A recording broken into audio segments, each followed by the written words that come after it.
Hello and welcome to the Agile Couple Podcast. I'm excited to have our first actually in-person interviewee.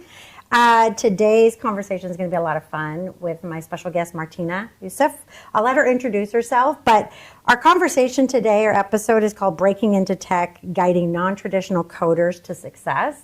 And the reason why we're going to talk about this is because my special friend, Martina, has a special passion for people that are non-traditional coming into the world of tech. So introduce yourself, Martina. Tell us about you, your experience, where you come from. Right. So hello, everyone. The North Wave.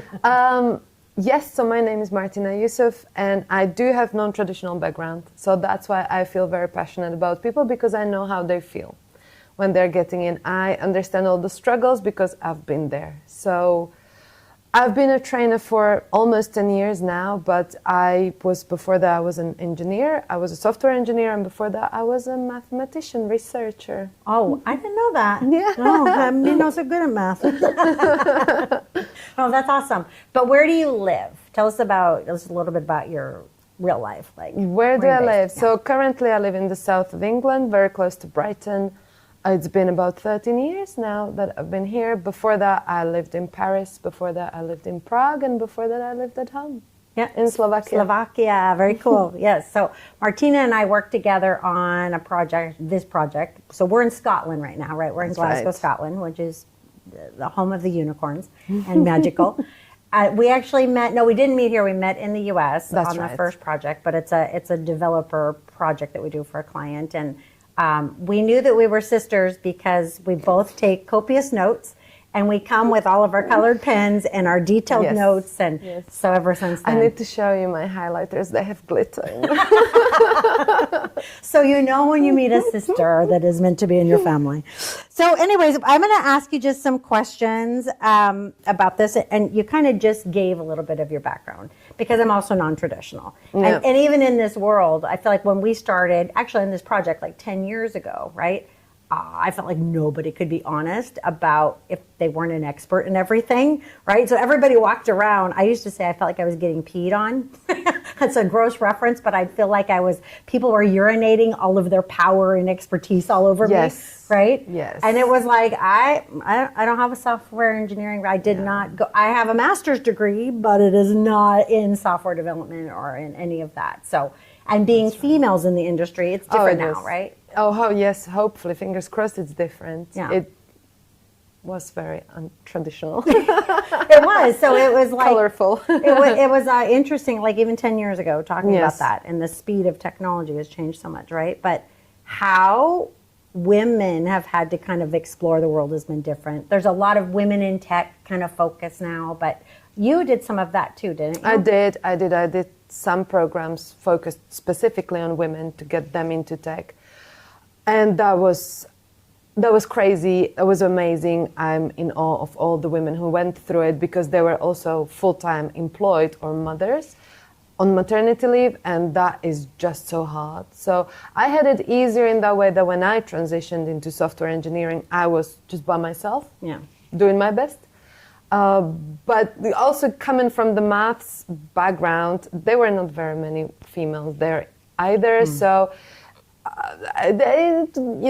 you always have to prove yourself and, show that I actually do know what I'm talking about. Even though I wear mascara, I do know what I'm talking about. And hopefully now it's easier. Yeah. It's easier that we build a path for all the other women coming in. And there is significantly, you can visually see it, like the increase in the number. And also just the across, because we do this project that we do globally. And so the women I've seen increase in numbers everywhere. It's not just like in UK where we're at, or in North America. I've seen it all over. So tell me about that. Was that the one you did for Ireland?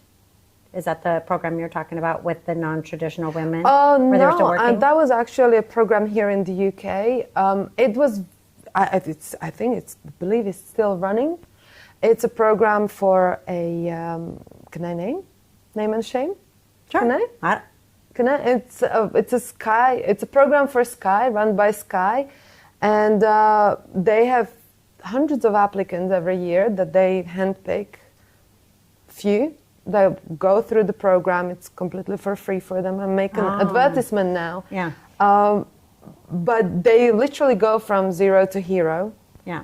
And all the women are employed. So it's a program that runs in the evenings once a week in the evening, and then we have a virtual session once. Or that's how it was when I covered it. So that must go for a lot of weeks. Yes, 15 or 16. Yeah. And they go through a full tech stack. Yes. With that. So I remember you telling me, is that the one where you had people who were hairstylists or yes, lots of nail different things? technicians. Yeah. I had a translator from Spanish and Portuguese. She played piano. Oh, like some form of an actual like pianist? Proper. She did the musical school. I don't know what you call it. The musical school. I had librarians, all kinds of backgrounds. Yeah, accountants, but that's like a little closer. But these very, very non-traditional. Yeah. Hairstylists, nail technicians, translators. That's awesome because I have an affinity for that too, and I think anybody with the aptitude and the willingness to learn, right? The discipline. That's very correct. The curiosity and that, will I actually like it? Right. Like software engineering is about solving one problem after the other, right? Yeah. So if you solve your first problem and you don't get that rush, it's probably not for you because that's what you'll be doing day in and day out, solving one problem after the other. So, yeah. There's curiosity in there as well. We spend a lot of time on configuration because there is like that's the non-sexy side a little bit of what you do, right? And that it's like that can be frustrating, but yes. You're working on something else, dealing with the cloud, and you've had to work in this thing and build creatively with one of our other friends how this program that it's like, here, go build this pie in the sky thing and figure it out, and you guys have done it. But there's a lot of change in the upgrades and constant reconfiguration. Yes, that no one can see in the background. That when it's broken, everyone complains, right. But then no one sees the hardship that goes like, but it was even more broken before. Right, what I've overcome, yes. And we started from nothing. We started from nothing. Yeah. So, but it's really satisfying to see something come together and actually follow the image, the vision you have in your head, and like, actually, wow, we really pulled it together. Yeah. And I was just talking to the friend of ours, and I said, I can't believe how much we learned. Mm-hmm. And that's also one of the traits, right? If you are not willing to learn and not willing to constantly improve and search, then it's probably not for you. Yes. Yeah. Yes. There's always, it's not the job where you will ever be 100% comfortable that I know everything. Mm-hmm. No, you will know enough, and then another problem will come that you'll have to go and research, upskill. Oh, new version of this thing has come in, and these are all the changes. I'm like, oh, okay, I can start over. So that's true. It is definitely anything in technology. Well, right now we're dealing with the swift change, the quick change to AI, and it's not a silver bullet, but it constantly changing. You constantly have to refine what you're learning, right? I mean, what we've covered 5 years ago is not relevant anymore now. Yeah. So it is very fast-paced as well. Yeah. Which is kind of interesting with the non-traditional people coming in, because they don't know all the history, right? Yes. What would you say about that? What's the guidance you would give somebody who's thinking about that? Coming in? Yeah. Well, try it out. Be curious. Be comfortable with not knowing everything, and understand that no one knows everything, and that's okay. There is a lot of value people from non-traditional backgrounds are bringing, because they have overcome, their own challenges, and they can apply what they've learned before into software engineering as well. So it doesn't matter, in my opinion, if you have a software engineering degree or not. It's the attitude, the willingness to learn, the perseverance, the problem-solving skills as well. Like if If you're upset because something broke again, That's what it does. that's what's going to happen Yeah. if you want or not. So this kind of constant movement of your knowledge, of your experience, of your understanding. Yeah. And it's moving ground as well. That's constantly You get to changing. build cool stuff, right? I mean, you get to be creative. So Kevin, who's not sitting with us right now, but Yeah. is in the room, just so you know, he always talks about it is definitely a logical side, but there's definitely a creative side working in software, right? I would say software engineering is very creative. I actually had one of the people who sat in my classroom ages ago, week 3 out of the 4-week-long program, Friday, and he was like, I never thought software engineering is a creative process, but it is a creative It is, process. yeah. It is. It's not constantly following a process or, predefined guidelines. You do have to be creative. Yeah, you do. And you do have to work with people. No. Yeah, because we talked about that, right? Can I share that? Like we've done some Yeah. assessments and stuff, and I think maybe last year or some point, because I remember you saying something to me, because this is not me, that you said, I don't really like people. Yeah, no, I don't. You do play a people. role, because she's a fantastic trainer, like facilitator in the Thank room. you. So you act very well. Like I do, did I not do, know yeah. that. I would have not have No. picked that up. So what do you do? I am like all these aptitude tests. I come out as very, very introverted, and I am very, very introverted. But I understand that about myself, and Yeah. I understand that sometimes I can't be introverted, and especially if I'm in a classroom or Yes. trying to lead a team. I do have to come out of my zone and do the little chit chat and the weather, that kind of stuff. But then I have my own coping mechanisms to, go into my shell and recover. You read a book. I read the book. I Yeah. do my jigsaw puzzle. But wait, I heard, Kevin told me that you crochet and knit. I do as I well. also yes. do. I do. Yeah. Oh, we're color sisters. You're We are crochet sisters. sisters, aren't we? Let's see. Let me see if I have any other great questions, because I love to just chat with you, but I'm trying to see. Okay, so how, in talking about like the role in helping others come on board, like how you help them learn, because I know I've worked with you on several of these programs, but you've got a breadth of different programs you've worked with, right? How do you balance teaching fundamentals with the need to keep up with the latest tech stack? So kind of like what we're talking about. Oh, that's a good one. That's a really hard one, and that comes from the breadth of projects that I'm involved with. So if I'm teaching beginners, or if I'm involved with beginners, obviously I need to scale it down. I don't need to bring up all the latest blows and whistles and the Yeah. tools.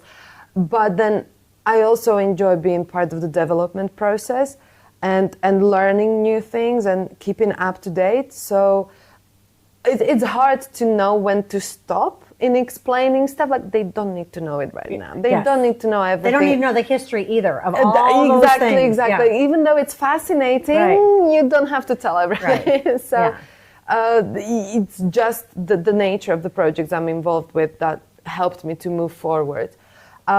Having a family and small kids, but they're not that small anymore, it really doesn't allow me much time to upskill or go through, I don't know, Udemy courses or anything like that. Like I really learn just in time when I need it. Yes. At the moment, because But I don't have.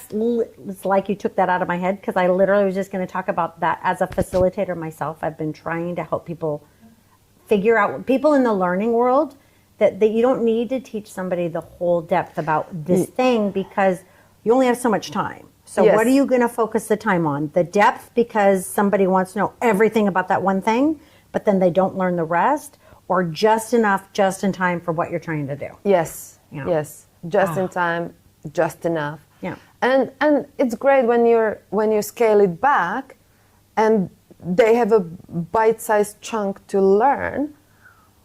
A lot of them have this natural curiosity. So once they understand the basics, Right. they start to ask questions. Yeah. So there's really no point, giving them absolutely everything from the get-go.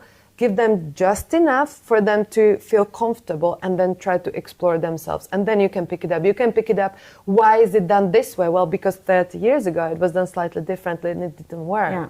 or well, this is not really great. Yes, it's not great. In the next version, it's fixed, or Right, something like right. that. Like start at the bottom, and once you have that down and comfortable, then they can move on as Yeah. well. As Well, me. even learning like about O principles and stuff, it's like they kind of have to do something the hard way to understand Yes. the benefit of why we have best practices or why there's things Yes, like that, right? yes. And there are some things that are hard. I mean, software engineering is not an easy role or not an easy job. It's hard. Yeah. So some topics are hard, and some topics need to, sleep on it or digest, as I say. And I have struggled with a lot of topics as well, that I had to read about it from multiple different sources to find the one that works for me, that I can understand and I can, bring to the classroom, for example. Yeah. Well, you also work on building content, like we work on some of that stuff Yep. together, and you happen to be fantastic at it. Like the way you break it. Well, we've seen the iterations of how we've worked on some of this stuff, and like it became very clear that the way you explain it and break it down for people is worked. So I'm just saying, like, she's very thank you. talented, That's and so I love feedback. working with her. Yeah, Never that's good. I think this would be fun if we did like a panel, which is what we're talking about. Some of our other technical friends that do a panel together, where we can do it virtually. But I want to kind of tie it up. We can do another one of these again later with Okay. just you and I too, because I think we can go a lot of places. Yes. But if you were to like leave an ending thought for people who are maybe thinking about dipping their toe, maybe not even into software development, but just trying something different, career change, is there something, anything you'd want to say? I would say no one is perfect. No, everyone makes mistakes, so don't be scared, and try it out. And it's okay if it's not for you. Yeah.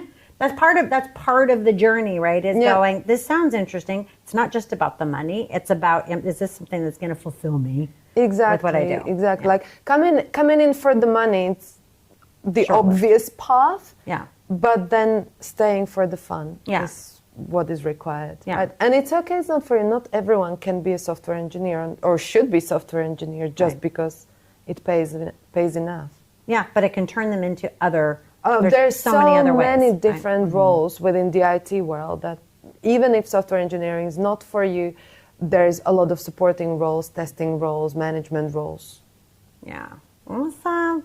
Well, thank you. We'll have Martina back. She's a gem. We'll definitely. We're trying to build a forum too. So if you've got any other requests of something you want us to talk about, or you have any questions for Martina, or whatever, we'd love to hear from you. Awesome. Thank you. Thank you very girlfriend. much. Thank you for See having you all me. soon. Thank you. Thank you.